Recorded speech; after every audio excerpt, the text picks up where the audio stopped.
All right. Usually when we kick off a deep dive, I kind of like to ease us in, set the stage, maybe give a little bit of context. But today, I think we just have to start with the visuals because, honestly, I've been staring at this cover art for 20 minutes and I still have so many questions. It is. It's certainly a lot to take in, isn't it? A lot to take in is a very diplomatic way to put it. It's terrifying. For anyone listening who can't see this, you have to imagine a pig, but not Wilbur or some cute farm animal.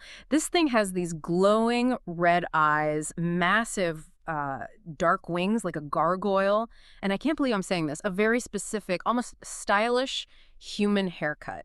It's just looming there against these swirling red and black clouds. It looks like a heavy metal album cover just crashed into a graphic novel. It definitely grabs your attention. Yeah. But what we're looking at here, it's not just shock value. It's not some weird aesthetic choice by a designer. It's actually a theological diagram. A theological diagram. It looks more like a nightmare. In a way, it is. This is the visual for a track called Pig Spirit by a group, Philconnexion.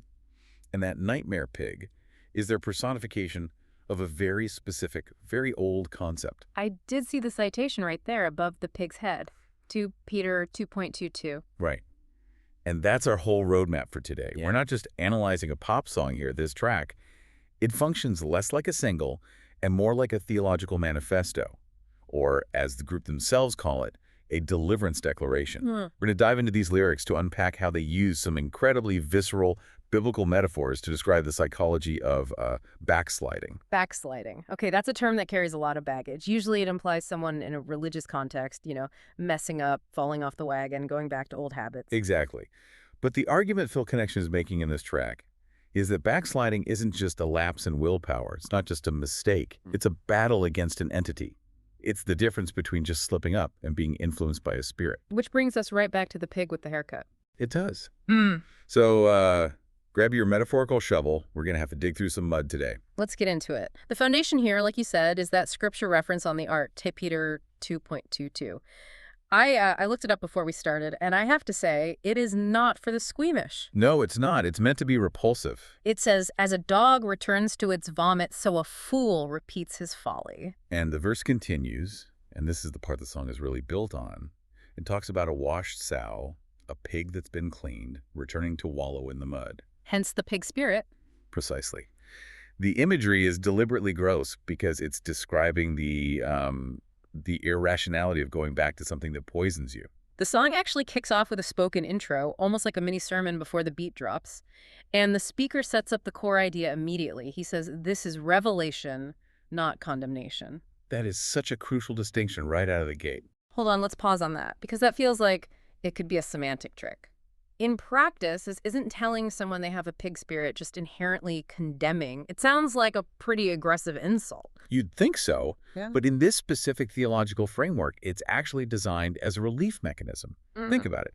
If I say, you went back to your addiction because you're a bad person with no self-control, that's condemnation. It targets your identity. It says, you are the problem. Right.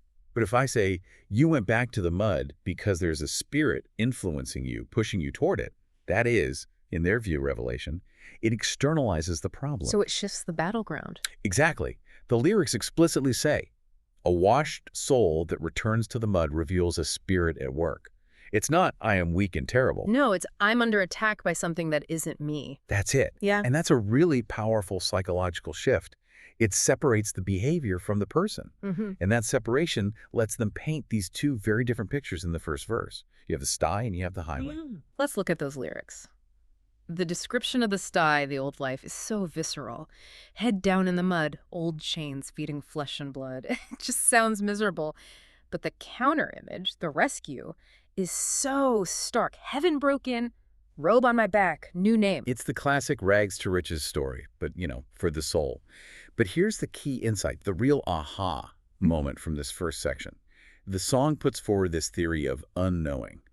I tasted truth, can't unknow grace. That line is doing so much heavy lifting, it's addressing the fundamental paradox of the backslide. Which is what, exactly? Why would you go back? If you have, like the song says, eaten manna daily, that miraculous food, and you've had the best steak, why would you go back to the vomit? It's completely illogical. It kind of reminds me of Plato's cave. Once you've seen the sun, the shadows on the wall just shouldn't satisfy you anymore. But the reality is, people do go back into the cave. We do it all the time. We do. And the song argues that the misery of backsliding comes from that unknowing factor. You can eat the mud. You can go back to the toxic relationship or whatever, but you can't enjoy it the same way. Not anymore. Because you know what the alternative tastes like. You've ruined the taste of the mud for yourself. Exactly. The mud hasn't changed, but you have. You are a son trying to live like a pig, and the cognitive dissonance is what destroys you. You just can't unknow the grace you've experienced. It's like, okay, imagine you've eaten at a 3-star Michelin restaurant, best meal of your life, and then someone hands you a stale fast food burger that's been sitting under a heat lamp for 6 hours. You can eat the burger, physically you can, but you can't pretend you don't know what that Michelin meal tasted like. That is a perfect analogy. And the song asks that rhetorical question, why would I crawl back to a lesser load? But that brings us to the big question then. If the logic is so sound, I know better, mud bad, steak good, why does anyone slip? Why do we go back? That's the million-dollar question.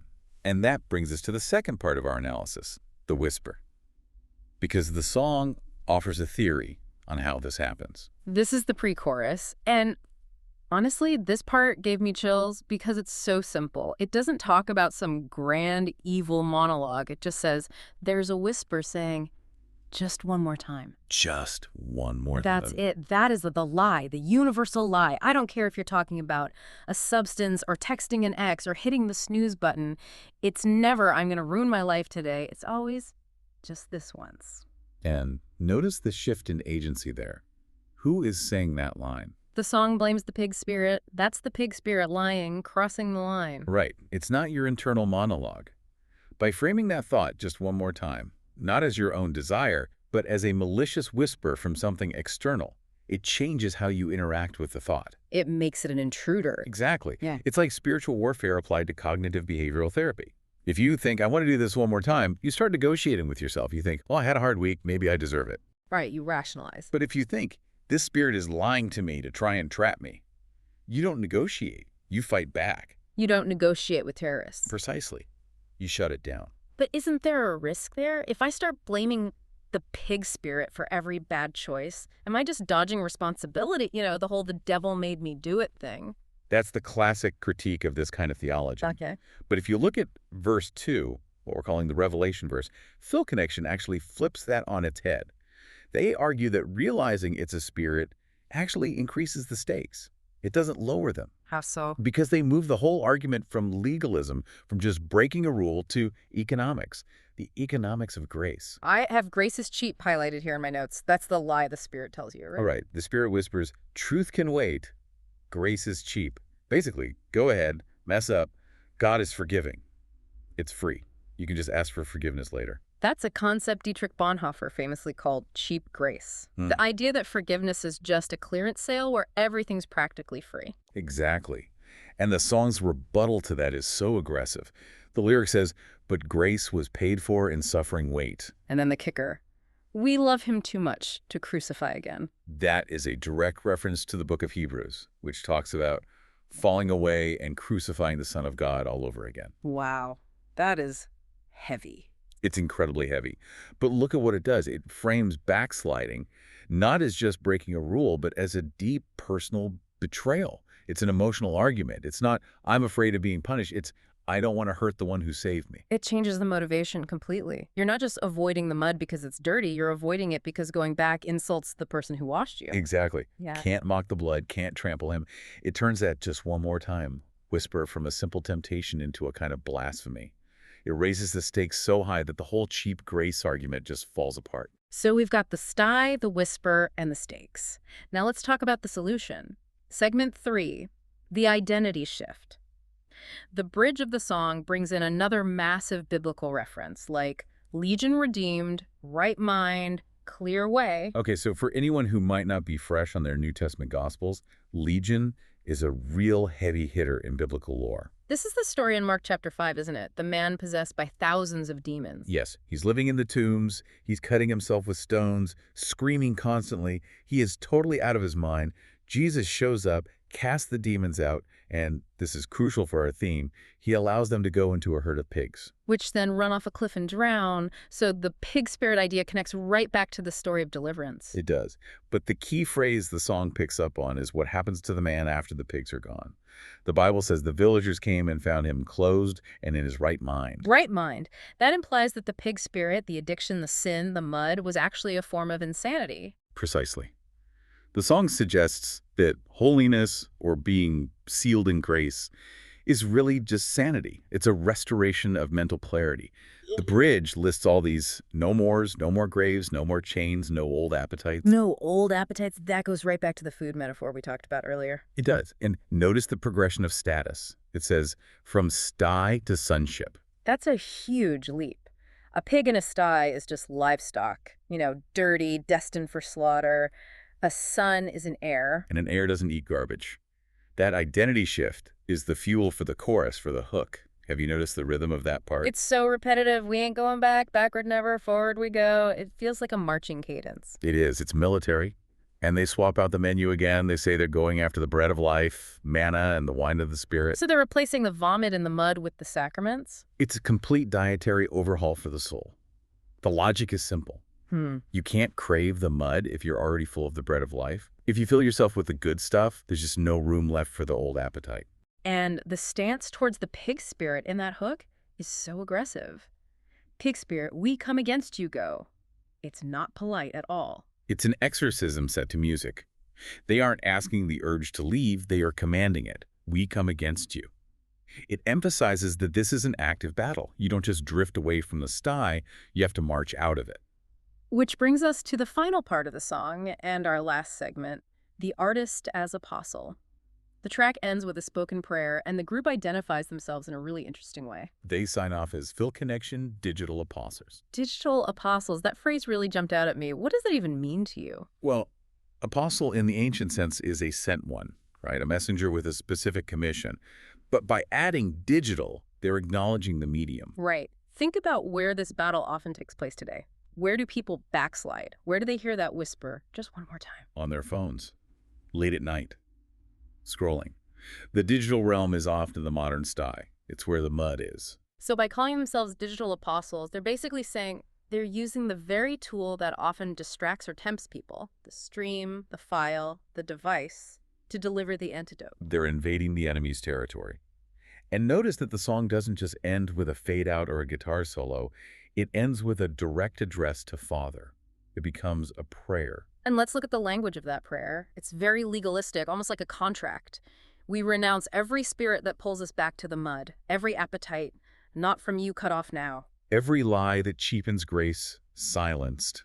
They are systematically dismantling the mechanics of the pig spirit that we've been talking about. They silence the whisper, they cut off the appetite, and they reject the cheap grace. And the final declaration is just forward only, no turning back. It creates this sense of finality. The bridge back to the sty has been burned. The only way is the golden highway that they mention in the hook. So to bring it all together, we started with a scary pig picture, and we've ended up with a kind of roadmap for mental and spiritual resilience. In a way, yes.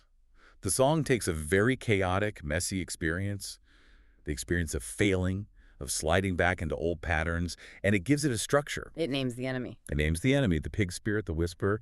It defines the cost, the suffering weight of grace, and it gives you a clear identity to step into sonship, right mind. It turns a passive failure into an active fight. You're not just slipping in the mud. You're being attacked by a whisper that you actually have the power to silence. And that reframing is so powerful.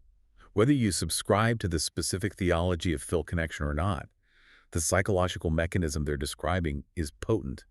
Recognizing that the urge to self-destruct is not your true identity, that it's an old appetite you've already graduated from, that's a key step in breaking any habit. It goes right back to that unknowing idea. You can't unknow the good stuff. You know there's a better way to live, so the mud is just, well, it's just mud. And returning to it is, as the song says, a fool's errand. So here's the thought I want to leave you with today. We all have that voice. Maybe it's not telling you to commit some great sin.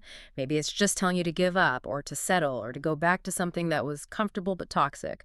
The song calls that voice the whisper of the pig spirit.